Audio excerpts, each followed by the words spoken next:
Good morning, everybody. I really appreciate this opportunity to share some information with you that's important to me and I hope useful to you. So welcome. Before we dive in, a couple of prefatory comments. First of all, this material, which I've been working pretty intensively for the last couple of years, I've had the wonderful opportunity to present it in a number of different contexts, to university classes, to clinics and agencies and other treatment settings. And most often, this material is expanded into a 3 or 4 hour time frame, which allows for plenty of experiential learning. I think particularly you'll see this as we get into the material today, addressing shame and stigma and addiction and recovery. All of them benefit, I think, from having an experiential component, which can include interactive exercises, journaling, role plays, etc. Obviously today, because of this medium, we won't be able to do that.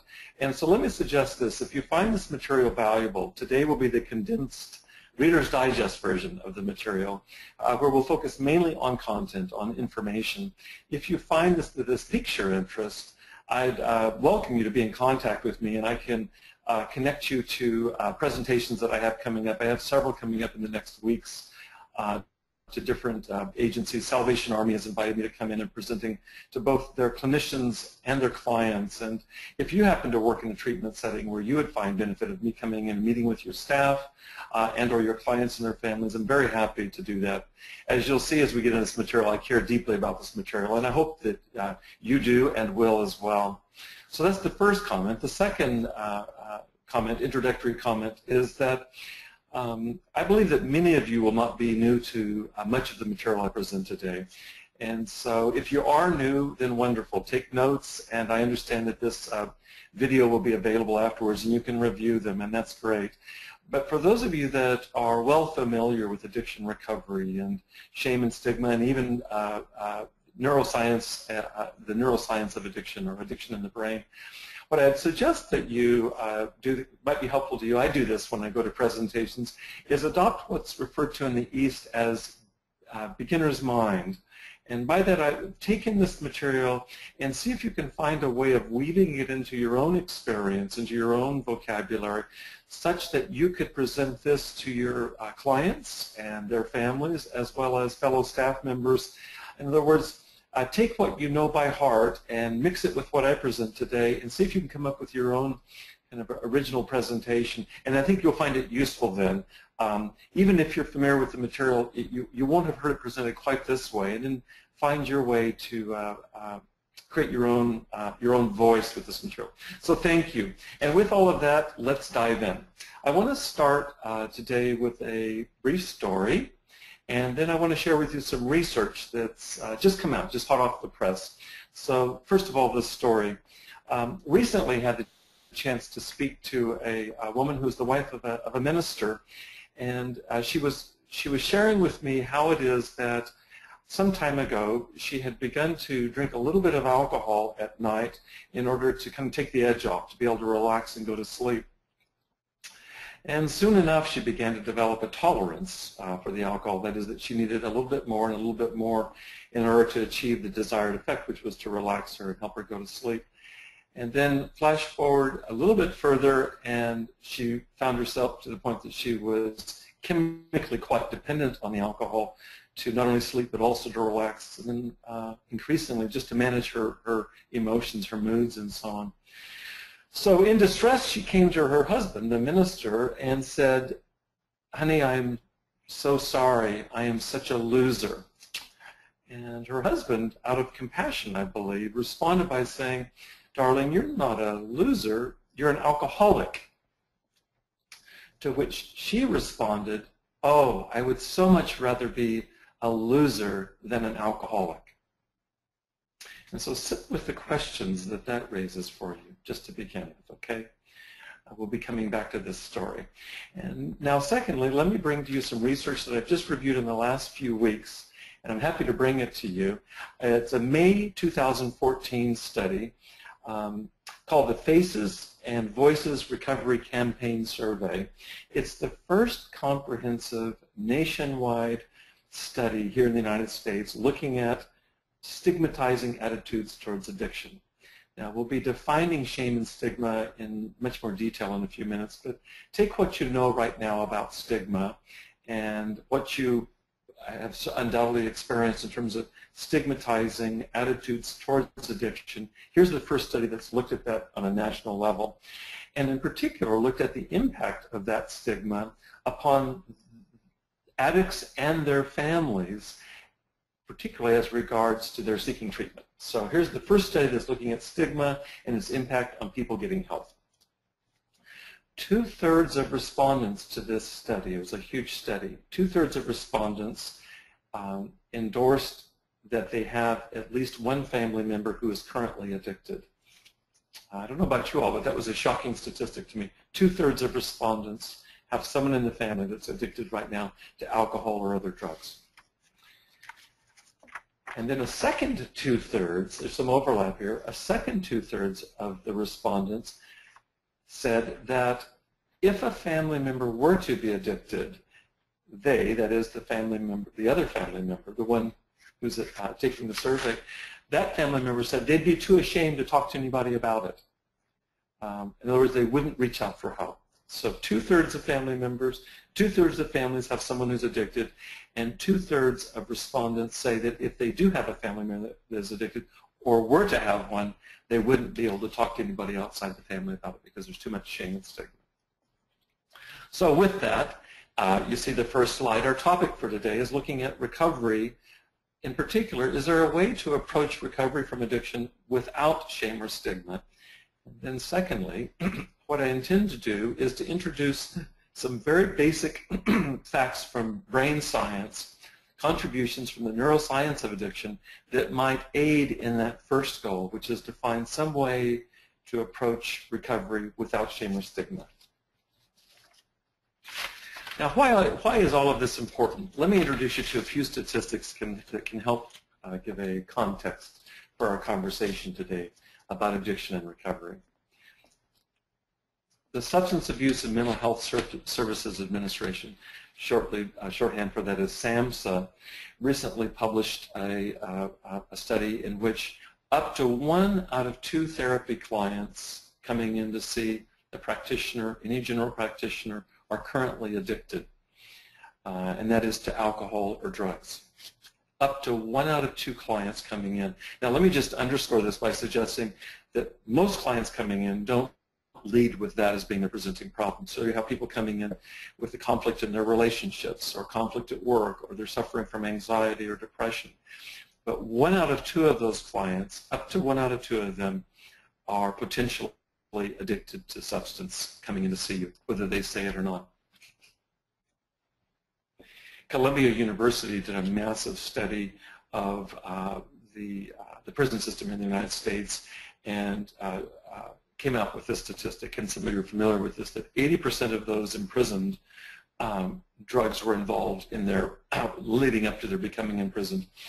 Just an aside here, my father was a psychiatrist in the state prison system here in California for most of his career, and Dad just passed away last year, but if Dad were here today, he would say that statistic is low in his experience. Working as a psychiatrist in the prison system, that he'd say that 80% is a low estimate. So that gives you an idea of the percentage of individuals in our prison systems that they were either selling drugs, were procuring, buying drugs, and or high when they committed the crime that landed them in prison. Another statistic closer to home, there are 3 times more overdose deaths with prescription painkillers in this past year as compared with just 20 years ago. 3 times more overdose deaths. This is from the Center for Disease Control out of Atlanta. This represents, in the CDC's language, this represents a national health epidemic when it reaches this scope. I'm speaking to you out of Orange County today, and Sovereign Health is also located in Orange County, and I just heard this statistic recently from the head psychiatrist for a local rehab, is that Orange County is number 2 in the nation in terms of this statistic, the number of overdose deaths with prescription painkillers. The county out of which I'm speaking, Orange County, is number 2 in the nation. Very painful, tragic statistic. A few more statistics. 1 out of 10 adults are currently addicted. And in fact, this is from the National Institute for Drug Abuse. They count anybody age 12 or older in this statistic, which is also another kind of sobering edge. 1 out of 10 adults currently addicted. 1 out of 10 of those age 12 or older are currently addicted to substance. Sadly, only 10% of those that are addicted are currently receiving treatment. This is also from NIDA, National Institute for Drug Abuse. Only 10% are receiving treatment, which means that 90% of those currently addicted are untreated. There's some good news in here, believe it or not, and that is that treatment works. NIDA also published a meta-analysis of all the major studies done in the last 20 years of treating of alcohol and other drug abuse, and that if the client is able to sustain treatment, and that's a big if, and sustain is a key verb there, that treatment is successful. And so there's good news there. The bad news is suggested by the statistics I just shared, namely that without treatment, individuals who are addicted either end up in prison or die far too young. In psychology, we refer to that gap between the number of people that are addicted and the very small percentage relative to that number, namely 10%, actually are receiving treatment. We're interested in looking at what are referred to as barriers to treatment. What gets in the way of people coming into treatment? And the two primary barriers, psychological barriers to treatment in addiction, are these two topics that we're looking at today, shame and stigma. I want to show you a screenshot of a recent Google search that I did just in the last weeks, and you can see I entered in the terms barriers to addiction, treatment, shame, stigma, and I came up with only 2.5 million results. It gives you an idea of the prevalence of shame and stigma in terms of barriers to treatment. It's a massive problem, and there's a fantastically huge literature on this, and I've scratched the surface of it, but I recommend you to do your own search and to do some of your own your reading as well. Addicted individuals are often sunk by feelings of shame. Many of you are familiar with attachment theory. Attachment theory suggests that shame is a primary psychological predisposing factor leading to addiction. What this means is that people become addicted in response to shame that they carry, and we'll flesh out what that looks like in just a minute. But this predisposes people to addiction, and then add to that, as we'll be looking at also in the next several minutes, that shame and stigma often accompany the addict's disturbing behavior. So what leads the addict to the addiction or to the drug is oftentimes shame from a psychological perspective, and then what follows, the consequences of that addictive behavior, are further shame and stigma. So left with this situation, most addicted individuals end up being buried by shame. And being buried by shame translates as it's next to impossible to take full responsibility for one's recovery if you're smothered by self-loathing that's associated with shame and with stigma. So let's talk a little bit more about shame. What is shame? Lots of different definitions. I'll share a brief one with you right now. Shame is self-condemnation, not for what we do. That would be guilt. Rather, it's for who we are, and that puts us right in the arena of shame. Now, there are subjective and objective components of shame, and I want to talk a little bit about each of these. On the subjective, more emotional end, attitudes that go with shame include something like this. Owing to my being addicted to alcohol or drugs, I am therefore bad or defective or weak. That's my subjective sense of self that's embedded in shame around substance abuse and addiction. Now, there are also more objective beliefs about what is true or factual from the outside that go with shame, and this would have less to do with a feeling tone about oneself so much as objective facts that one would assume apply to oneself as the addict. For example, I brought this addiction on myself, and there's only me to blame for being addicted. And that's a complicated statement, and we'll be unpacking that throughout the remainder of our presentation today. But both the subjective and objective dimensions of shame end up sinking the addict and end up impeding them getting into treatment or sustaining treatment. Let me distinguish for just a minute between toxic shame, that is for who we are, and healthy guilt, guilt for what we have done. Toxic shame makes us, as one author refers, makes us withdraw into total silence. And there you get the felt sense of shame. We want to crawl into a little hole. But there's also healthy guilt. I was just reading last night Viktor Frankl writing about existential guilt. This is guilt when we betray our own true north, our own instincts. Healthy guilt comes in to correct us or to scold us in a sense. And that's the way that Viktor Frankl writes about healthy guilt. Motivational interviewing, which many of you are familiar with, we won't be able to go into that today, but motivational interviewing is one of the primary therapeutic techniques in treating addiction. The goal of motivational interviewing, in great part, is to help to overcome that split, that ambivalence between toxic shame on the one hand, which shuts down the possibility of healing, and on the other hand, healthy guilt, which oftentimes can open up into healing. Let's talk a little bit about stigma. What is stigma? Stigma is where the individual is condemned or discredited by society and culture for whatever it is that he or she has done. For example, having become addicted to drugs.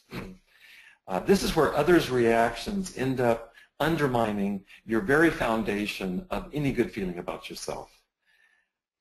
As with shame, so with stigma, there are subjective attitudes that inform stigma, and this would be as if it's you and I with a judgmental or stigmatizing attitude towards the addict, and that subjective attitude would reflect our distaste or our disgust in something like this: addicts are defective, bad, or weak because they're addicted.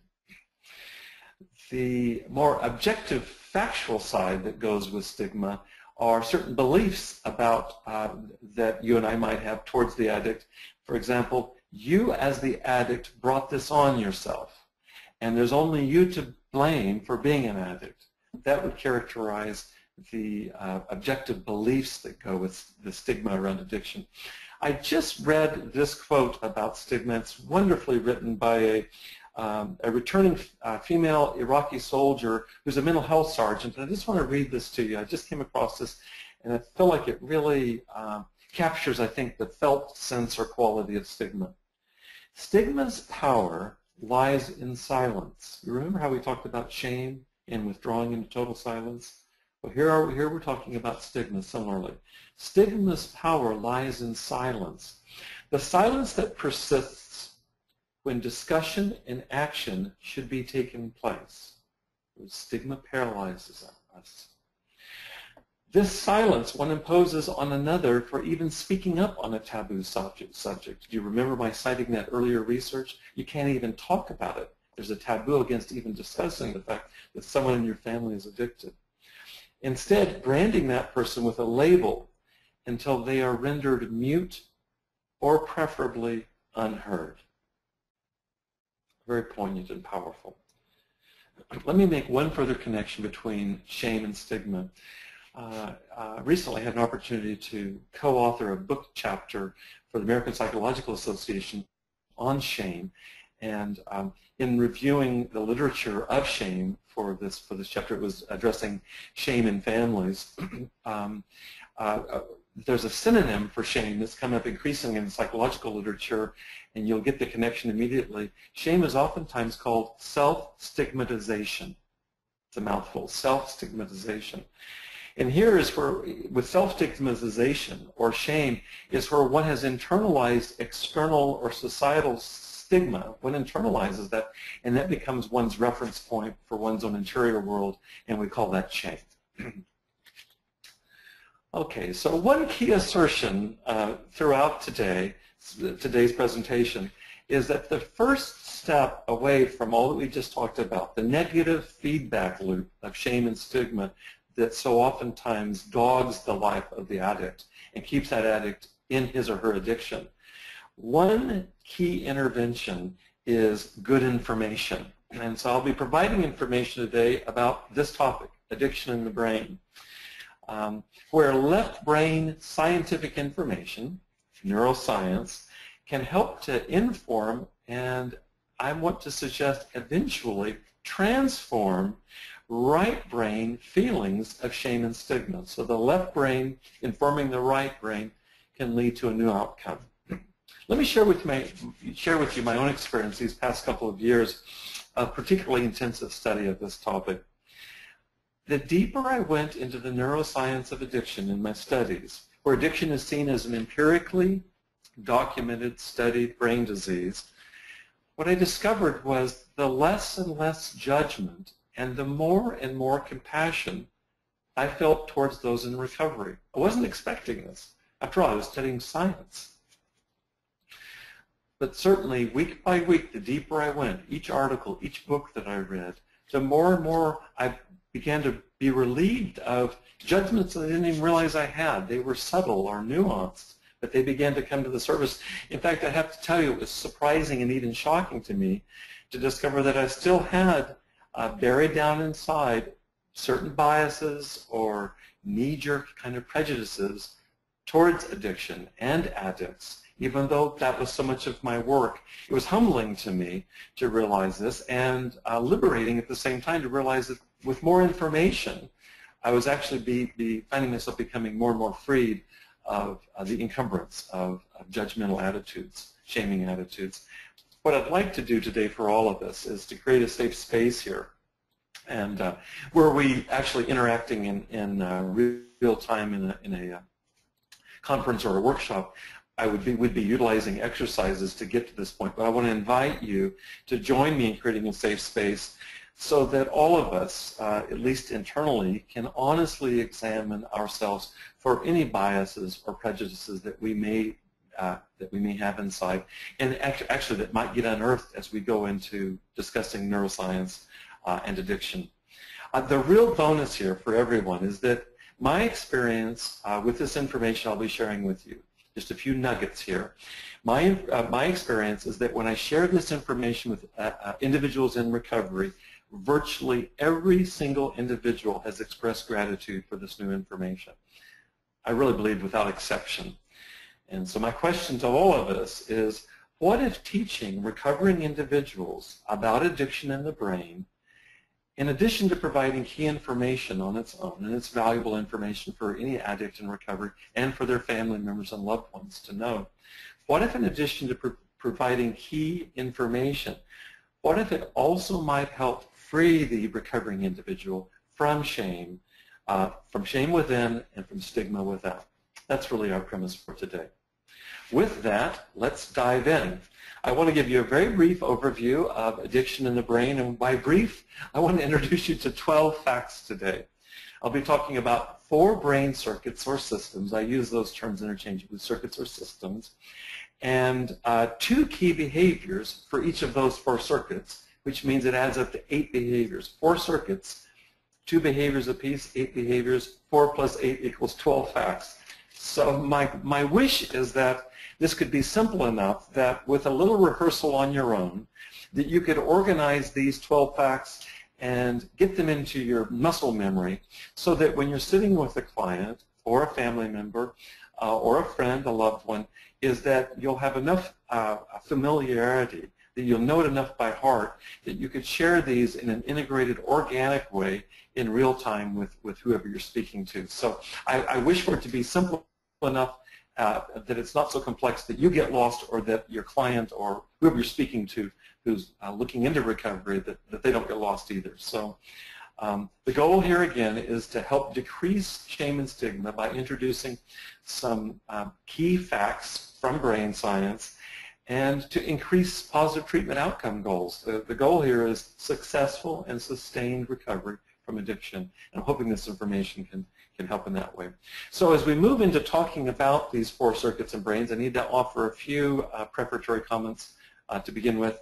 First of all, this is a key kind of cardinal assertion here, is that all addictions, whether to drugs or to non-drug behaviors, share the same brain circuits and the same brain chemicals. This is from a recent document by the American Society of Addiction Medicine. All addictions, drug-related, non-drug related, share the same brain circuits and brain chemicals. Now recall for just a second a previous statistic that 1 out of 10 adults are currently addicted to substance, to alcohol or other drugs. But I just mentioned non-drug behaviors, that these share the same pathways, the same brain circuits and brain chemicals as do drug addictions. Here's another statistic. This is from a recent National Harris poll, is that 90% of us have at least one non-drug behavioral addiction across our lifetime, at least one non-drug behavioral addiction. So in addition to alcohol and other drugs, including nicotine and caffeine, what would constitute behavioral addictions? Well, many of you work with other behavioral or what are sometimes called process addictions. Let me name just a few. These can include addictions to food, particularly carbohydrates, compulsive sex, gambling, compulsive spending, and most recently, the internet. These are just examples of addictions that oftentimes, in fact, you have the phenomenon of cross-addiction, where you have addiction to a substance, and one finds some relief in that substance addiction, and the addiction transfers to one of the behavioral process addictions. Well, we're talking about addiction here. What constitutes addiction? I want to give you a very brief review of the definition of addiction. This is gleaned from the American Society of Addiction Medicine's definition of addiction, and I'm just going to quickly go through this. With addiction, you can't stop. You can't stop what you started, and if you can stop the behavior, you certainly cannot stop the craving. There's more and more research to suggest that the addict may be able to stop the behavior, but the craving is a constant without treatment. And you can't stop using whatever the substance is or the behavior is, regardless of negative consequences. Negative consequences aren't sufficient to get you to stop. A fourth characteristic of addiction is that relapse. Relapse is built in. And if we're going to talk about addiction as a chronic disease, it's key that we understand that relapse is part and parcel of the healing process of recovery, as addiction is built into it. And insurance companies struggle with this right now, as you can well imagine. Fifthly, addiction is progressive. That is, it gets worse and worse, in some ways as a function of tolerance, needing more and more of the substance or more and more of the behavior to achieve the earlier desired end. And then finally, particularly in the case of drug and alcohol addiction, is that it's deadly. The final end, as we talked about earlier, is that people die in droves owing to addiction. And so the first 5 of these apply to all the addictions, and the 6th applies particularly to alcohol and drug addiction. If 90% of us, if 10% of us are addicted in this nation as adults, are addicted to substance, and 90% of us are addicted across our lifetimes at least to one behavioral or process addiction, then I think it's fair to say that when we're talking about recovery, we're talking about recovery for everyone. And I want to open it up that way. Just to mention here, for the last year, I've been co-leading a group with my partner, Colin Kelly, here in Orange County. Michelle Levine has been generous enough to open up her facilities at Well-Minded in Irvine, and Colleen and I run a mindfulness-based meditation group called Recovery for Everyone on Thursday nights. And the premise of the group, as you can imagine, just what we just talked about, is that we're all in recovery or needing to be in recovery from some behaviors. For some, it's addiction to substance; others, it's addiction to it can be codependency, relational issues, certainly all the different process addictions I just named, and we don't make a differentiation, that it really is for everyone. So now, to our 12 facts. First of all, let's start by naming the 4 brain circuits that are key to understanding addiction. The dopamine system, we'll come back to that. The opioid system, the self-regulation system, and the stress system. Okay, a word about each then, and I'm going to be focusing on two key behaviors for each of these brain circuits. The dopamine system represents the salience and motivation circuitry in the brain. Now, what does that mean? Dopamine is a feel-good brain chemical which focuses on salience, and I recently looked up salience in the dictionary, and here's the definition that best fits how we're intending salience here. Salience is how we pick out what is most important for our survival in our immediate environment. So what's salient is critical to my survival.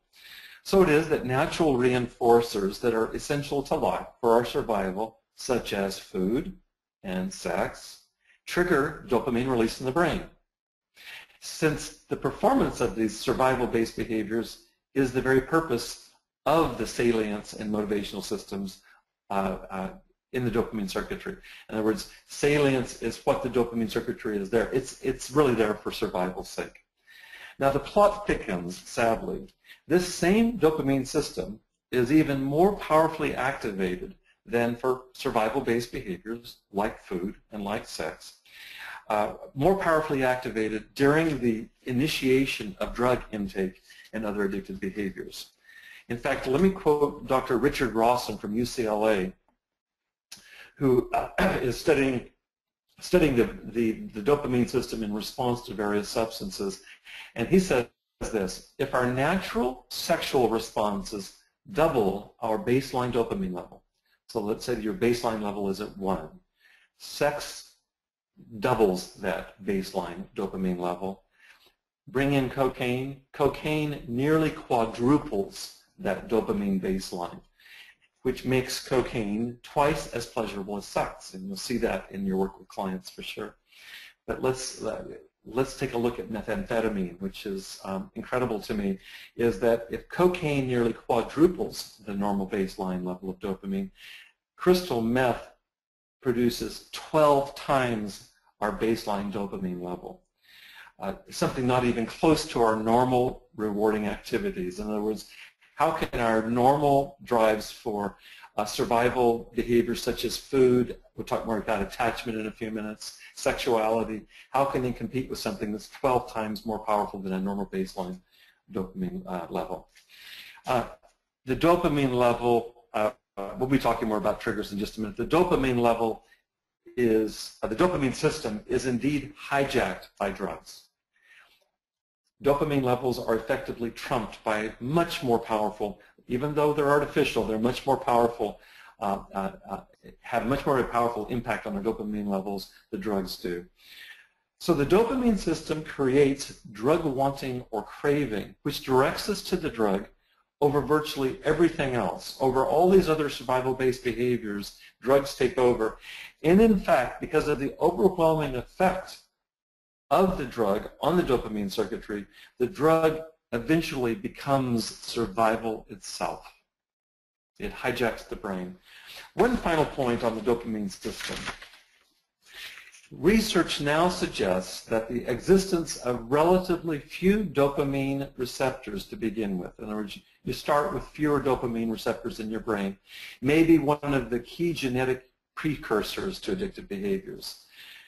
That is, to translate that, when our normal dopamine motivation system and salience circuitry, when those are impaired, addiction is likely because we want to find stimulation of the dopamine system. The lack of dopamine receptors is what keeps driving the addict to use the drug simply to make up for the loss of dopamine activities. So the dopamine levels, the dopamine circuitry of the addict oftentimes starts off in an impoverished or diminished condition.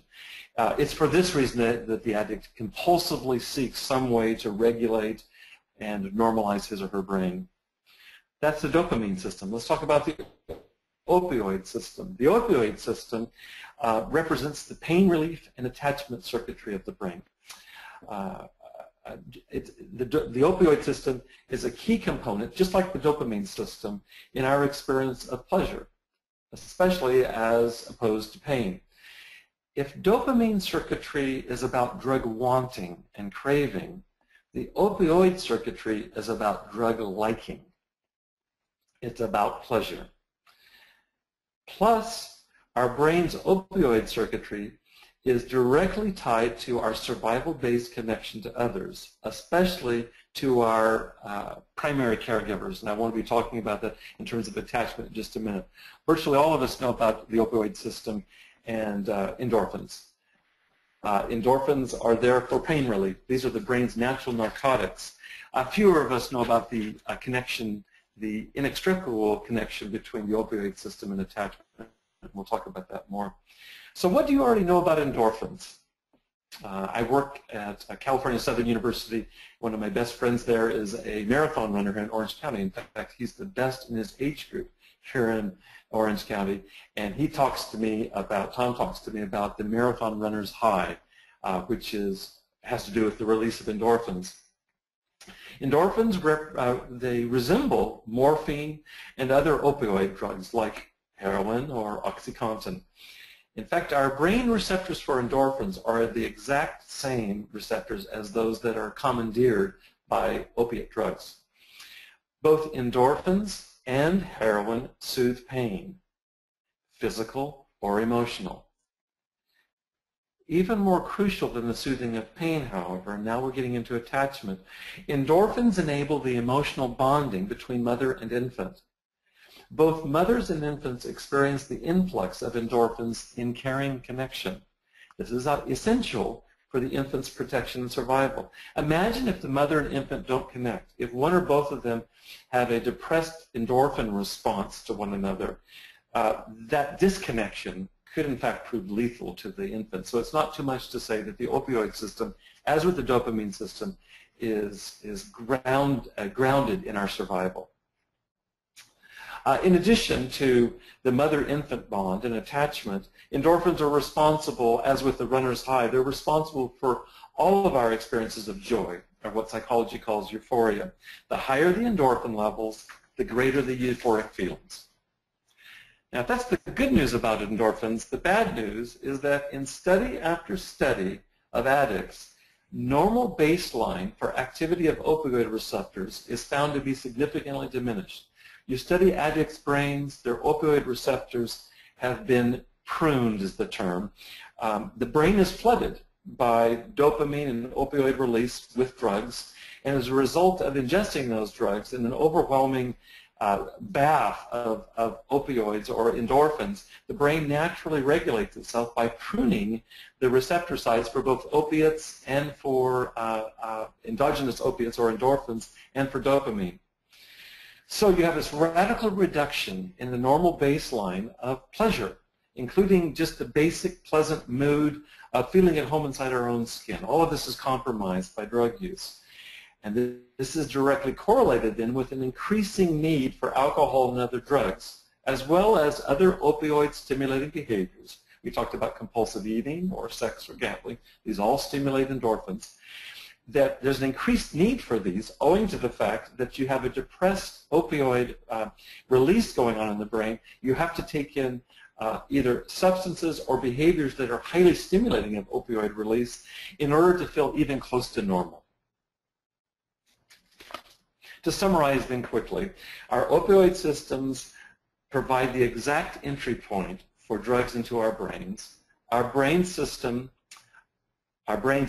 system, just as with the dopamine system, is hijacked and overwhelmed by drugs or these other highly stimulating addictive behaviors we discussed. This overwhelm leads our brains to produce less and less natural endorphins, and there you have the vicious cycle of craving. The less effective our own balance system is inside, the more driven we are to seek joy or relief through drug taking and other opioid-stimulating behaviors. Now, in the interest of time, I want to touch more briefly on the final two brain circuits. We mentioned this self-regulation system. It's tied physiologically, the self-regulation system is tied physiologically to the prefrontal cortex. And its two key behaviors, most relevant to addiction, are memory and impulse control. The prefrontal cortex is tied directly to dopamine circuitry in the midbrain by means of memory. In particular, the neurochemical glutamate registers extremely vivid and indelible memories of drug experience. including all internal and external cues or triggers that are associated with the drug. This is the glutamate carries the memory, etches the memory into the frontal cortex, communicates that to the limbic system. And so what you have is you have a vulnerability then with this memory pathway between external cues like drug paraphernalia, people, situations, places, and internal cues like stress. So when stress comes up, it triggers the memory associated with the substance, and you're off to the races. The self-regulation system, the prefrontal cortex, is connected not only to memories around the drugs, which are etched deeply into the brain, the addict's brain, but also is connected to impulse control. And so the prefrontal cortex governs impulse control and the inhibition of self-destructive behaviors like drug taking, like hostile aggression, like inappropriate sexual advances.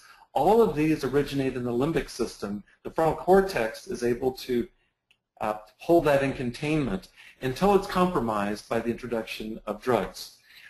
By the way, the self-regulation system, just like the opioid system and the dopamine system, is critical to survival. It supports survival by stopping us short of the various self-destructive behaviors and socially inappropriate behaviors of which we're capable. The brain, again, is hijacked, where the drugs powerfully disinhibit the frontal cortex, leaving the addict vulnerable to the whole range of self-destructive behaviors, most particularly the addictive behaviors. Next, and finally, the stress system. The stress system is central to how we manage psychological trauma, and it's also key to our brains staying in balance, or allostasis, which I'll define here in just a moment. Most of us know about the fight or flight system, and that the stress system is tied to this, and that it's tied primarily to two brain chemicals. We're familiar with them: adrenaline and cortisol. This fight or flight system, as with the other three systems we've discussed, is critical to survival, and is also, that survival instinct is also overridden by drugs. Think of it, if we don't have a fight or flight instinct to save us from saber-toothed tigers and all manner of other threats, how are we to survive? I want to tie this just briefly into PTSD, is that the stress system is activated in a traumatic early developmental environment, and depending on how chronic and how severe that trauma is, it's often perpetuated into adulthood and will manifest as post-traumatic stress disorder, or PTSD. One of PTSD's symptoms is chronic over-arousal. That arousal is owing to far higher than normal baseline levels of cortisol and adrenaline. Hence, you can see the attraction then to drugs that will at least temporarily reduce this chronic state of fight or flight, hyperarousal that goes with PTSD. In addition, the stress circuitry in the brain is central to biologically balancing out the effect of alcohol and other drugs. And now we're going to talk for a moment about allostasis. The stress system's cortisol and adrenaline normally helps keep the brain's pleasure set point in balance. But with the dopamine and endorphin surges that come with drug ingestion, the brain is hijacked again and loses its ability to stay centered or in balance. Allostasis refers to the brain's way of regaining stability by changing its natural pleasure threshold or set point. It does this by increasing the amounts of adrenaline, the amounts of cortisol circulating through the nervous system. These compensate for the fact that there's too much dopamine and too much opioids going on there, and the adrenaline and the cortisol help to regulate this. But now the pendulum swings. What happens is normal, non-drug related pleasures no longer register as pleasurable because there's so much cortisol, so much adrenaline in the system, so little dopamine and opioids, is that normal pleasures no longer evoke pleasure. This is referred to in psychology as anhedonia. Which is to say, soon enough, it's only drugs which can stimulate sufficient dopamine and opioid release to provide for mood regulation and sensory pleasure. Pretty soon you're dependent just on drugs. Owing to allostasis, which is really about the surplus of stress hormones that are attempting to balance out the brain that's been dysregulated, owing to allostasis, it's easy to see how the addict is far more vulnerable to daily stressors. The rain barrel is already full. the tipping point comes much more quickly. And of course, the result is relapse in the face of even what look like from the outside minor stressors. So when we talk about alcohol and other drugs, as well as non-drug behaviors, we're talking about a hijacking of the brain. This hijack involves outside chemicals taking over the above 4 brain circuits, all 4 of which are essential to physical survival. Is it any wonder then that addiction has so powerful a hold on us? I think if you can help your clients remember one thing from today's presentation, with drugs, the brain is hijacked and all bets are off. I want to spend just a couple of minutes here and then we're going to open into question and answer dialogue. I want to share just 3 or 4 common stigmatizing messages and respond to each of these messages from what we've talked about, namely from a neuroscience perspective. I'll read the question. I want you to ponder it for a moment, and then I'll respond. There's no right answer here, but the information that we've talked about begins to fortify us, begins to give us a repository of information that we can apply to shame and stigma based in science. So it's a way to respond to shame and stigma based in research. The first shaming and stigmatizing message. Aren't addicts just weak? Why can't they just say no?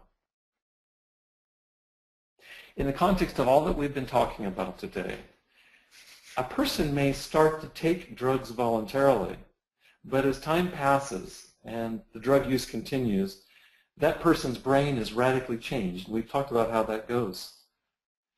And that brain change with neural pruning, etc., makes that person go from being a voluntary drug abuser to a compulsive drug abuser. Now, why is that? Well, we started by looking at dopamine depletion or neural pruning.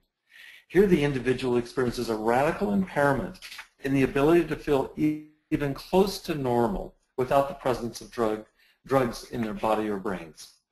Of course, this contributes to the obsessive craving and compulsive drug seeking that we see in addiction. A second shaming or stigmatizing message. Isn't being addicted simply some deep character flaw? Just for now, let's say that for the first time people use drugs, it's usually a conscious decision. But once people become addicted, about 10% of the population that we talked about earlier, they are now dealing with the beginnings of a very serious brain disease.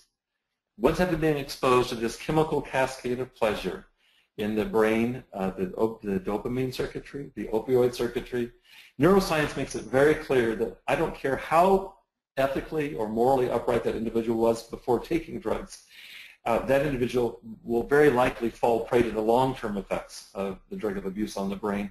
And as we've talked about with hijacking of the brain, these effects trump everything else. These even have the capacity to trump the attachment circuitry in the brain, as we talked about. And we've, no doubt if you've worked with addiction, you've seen this where addicts will ignore taking care of even their offspring for favor of the drug. It has the ability to trump even that deep of an instinct, that fundamental of an instinct, as well as other survival-based drives, right down to even physically surviving, where the drive to get the drug will override the native instinct to physically survive. A shaming message number 3. Why can't addicts just be normal like the rest of us? Well, that begs a question, but we won't go there right now. Think about, though, when something good happens in your life. Maybe your team wins a game, or you've been praised for something you've done. The natural pleasures in our lives are necessary for survival, and so it's important that we feel pleasure around these events. We discussed how the self-regulation system and its memory pathways create a strong memory or appetite to seek out such rewards. However, the first time that you use a drug of abuse, the addict experiences unnaturally intense feelings of pleasure that override these normal pleasures that otherwise have been the case. The frontal cortex now stamps these memories in, overrides normal pleasures, and the addicted brain, including its self-regulation system, changes.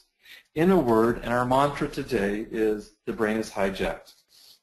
Earlier we discussed also the stress system and how it is that the stress system is commandeered. We won't go into that more right now, but just enough to say that when PTSD is the case and the addict is finding a way to try to normalize that normal for the addict will necessitate the use of drugs and unfortunately the use of the drugs further reduces the dopamine and opioid system in the brain, so that striving to be normal becomes more and more inseparable from the drug use. It's really a case of the poor do indeed get poorer. Is that if you start with a diminished dopamine and opioid receptors, let's say, that you're more vulnerable to drug abuse, and on top of that you start using drugs that themselves lead to further pruning. You can see where this goes. I think I want to pause right there and open it up to question and answers right now. No, one more point. Let me make one more point here. We've been talking about providing some rationale to help the addict deal with shame and stigma. I have a quote here to finish up with from Carl Jung, where he says, "It may not belong to you, but you're still fully responsible for it." The key here is that the message for the addicted individual is though they're an addict, that doesn't by definition make them a bad or blameworthy person. They are nevertheless fully responsible for seeking help and committing to their recovery. Remember how we discussed healthy guilt.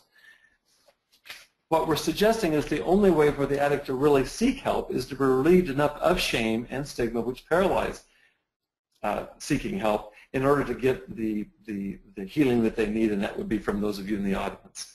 So let's sort of open up to question and answers right now. Any questions, comments from anybody? I'm very interested to hear. Hi. Okay, yeah, we have a few questions from the audience. The first question is from Rosalba. I hope I'm saying your name right. What was the percentage of addicted people after the age of 12? It was the statistic I read, and this is from NIDA, is that 10% of Americans over the age of 12 are addicted to alcohol or drugs, have substance abuse and or addiction as part of their life. I hope that answered your question. Thank you. We have a couple questions from Geeta. What, in your opinion, helps clients get through the period of time that their brains need to reset? Yeah. I worked at one rehab where a psychiatrist talked about what can we do to help the addict get back to his or her birthday brain. I think that's your question. There's a fair bit of research that suggests that depending on the substance, the severity of its use, the duration of its use, that getting the brain back to its natural or birthday brain or baseline level can take 6 months or a year in many cases. And so what's needed during that time, I believe, is the structure that can be provided by kind of the first level of treatment, which addresses abstinence. And so how do you get the person to just survive day to day and not take the substance? And this is where behavioral interventions, this is where the 12-step programs come in, I believe, just to the primary goal is sobriety. The brain cannot reset itself, cannot heal from addiction as long as the individual continues to use substance.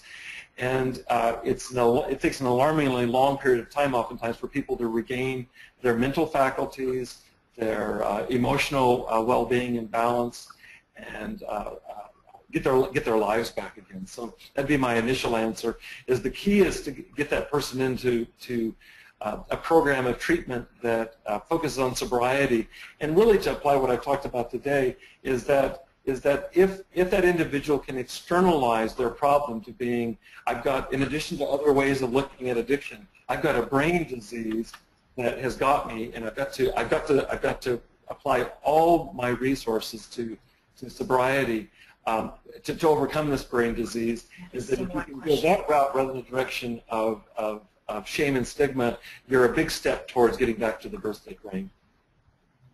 Okay, thank you. We have another question from Randy. It's very similar. I don't know if you want to just kind of elaborate on any points, but he just wanted to know if there are there any proven tools as far as healing the brain? How much can the brain actually heal from addiction? Yeah, yeah. It's a good question, Randy. Sobriety is the first key in terms of getting the brain back to where it's at. We've been talking about the dopamine circuitry, the opioid circuitry, to get to where it regulates itself, where normal pleasures begin to become pleasurable again. It can take months or sometimes years to get to that place. We talked about the glutamate circuitry in the self-regulation system. That the memory of drug taking can last a lifetime, and so some of this stuff is permanent for sure. And then to answer individually, it would depend on the individual, because it really, you have the individual's genetic predisposition in terms of what they came into addiction with in terms of their brain, as well as their traumatic history, depending on if they're bringing PTSD to the table, which will affect their sobriety and their long-term picture. As well, you have brains that are more resilient and can kind of snap back to normal versus brains that are less resilient. And then add to that the duration and intensity. If somebody has used drugs for a brief period of time and is able to turn it around, that's very different than somebody that's used drugs for 20 or 30 years, like heroin, for example. It's going to take far longer, and there may be long-term consequences that never do reset. Nevertheless, the recovery at whatever level will be an improvement on looking at this from the brain's perspective, will be an improvement upon the addicted brain. Thank you. Paul has a question. To what extent have common psychiatric medications been shown or not shown to have similar effects like pruning as recreational drugs? I wish my dad was here. He could help with that question as a psychiatrist.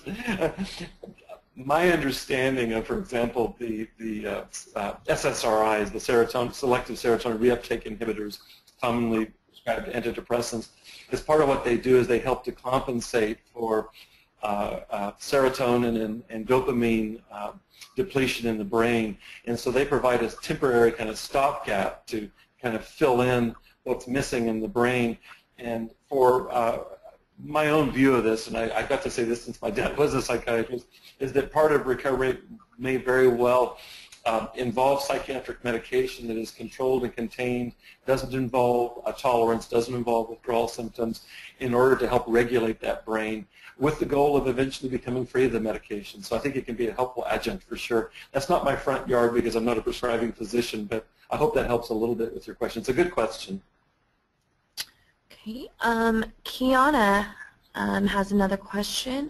What parts of the brain would you say are still damaged during post-recovery, and is therapy able to regulate this for the client, or is this solely due to a client's motivation level? I was right with you to the very last part. I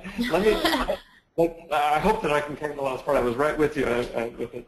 The good news is that talk therapy gets the self-regulation system active and involved. Basically, the frontal cortex is responding to you as a therapist, to your verbal behavior, to your nonverbal behavior, and as many of the people are talking about now in neuroscience, that our brains co-regulate one another. And so the good news is that you get kind of an auxiliary brain, the therapist brain, that can enter into the healing dance. And it's kind of prefrontal cortex to prefrontal cortex. And as I mentioned earlier, we discussed it briefly. We could go into much more detail, but the prefrontal cortex is essential in being able to contain the impulses that emanate from the limbic system or the midbrain. And so the sharing of brains in psychotherapy, the ability to begin to form clear thoughts, good moral judgment, etc. I think that's very aided by psychotherapy for sure. And in fact, as one friend of mine used to say, he believed that psychotherapy really is building brain, and that's not too far off. Okay, last question. Can you quickly explain the limbic system? Okay, the limbic system is in the center of our brain. If you can see me, it's right between my ears, right here. The frontal cortex is right between my eye, right behind my eyes, right here in the front part of my head. The limbic system is right in the center, and it's connected to our emotional life. It's connected to our survival-based behaviors. We talked about the fight or flight system. The amygdala is one component of the emotional or the limbic system that is referred to sometimes as fear central. It protects us from threats, from dangers. And the good news is it's integral to our survival. The bad news is that the limbic system is commandeered by drugs, and the dopamine circuitry especially is commandeered or hijacked by drugs so that it overwhelms the frontal cortex, and so you're left with a limbic brain that there isn't much going on in terms of the executive functioning. And part of the goal of psychotherapy as well as sobriety is to right that imbalance and get the executive system back into doing what it does best, which is to guide our lives. Hope that helps. Perfect. Thank you. If anybody else has additional questions or a question that didn't get answered, you can actually write them and send them to events, EVENTS, at sovhealth, SOVHEALTH.com, and Dr. Weathers will respond as soon as he can. Thank you so much, Dr. Weathers, for being our presenter today. It was an amazing presentation. We are so glad that you could do this with us. Yeah. And also for everybody else, so you guys know, in about 48 to 72 hours, you will be receiving an invitation in your email to log in and actually get your CE credits. We thank all of you guys for being able to participate and join us in our webinar today. Thank you so much, everyone.